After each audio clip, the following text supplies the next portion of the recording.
I think something that's in that first section is in the first few chapters that I know we talked about, is that you really paint such a vivid portrait of Colombia and growing up in Colombia in your childhood in a time that has been like wildly sensationalized by American media.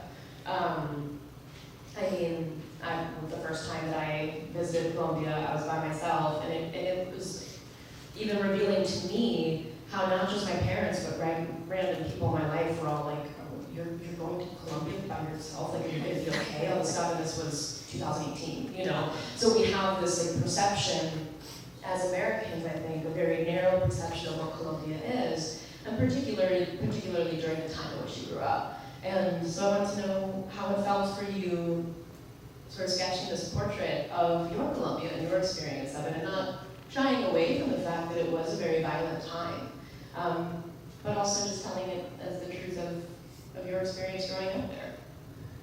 Yeah, I mean, I've spent sort of part of my adult life bringing people to Colombia. As a yoga teacher, I do retreats there, and I bring people there, and because it's such a beautiful country, and there's so many beautiful people in it, and it has been very sensationalized in a way that kind of bastardizes the spirit of what I feel like our country is.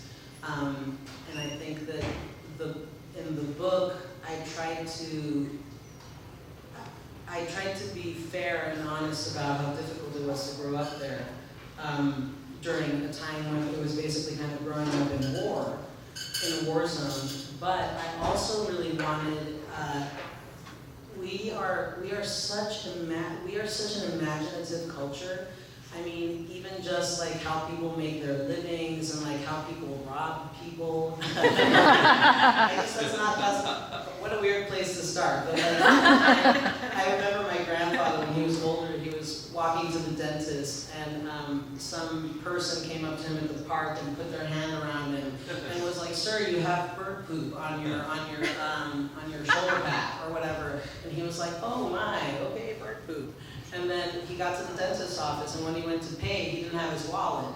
And he said, and the receptionist knew the ploy, so she was like, "Sir, you have a little bit of, did somebody tell you you had bird poop?" And he was like, "Yeah, you've been robbed. You have no idea." You know what I mean? So our ingenuity goes from everything. It goes from how to make a living to like how we tell stories. You know, obviously Gabriel Garcia Marquez is Colombian, and he's one of our national treasures. And so I wanted to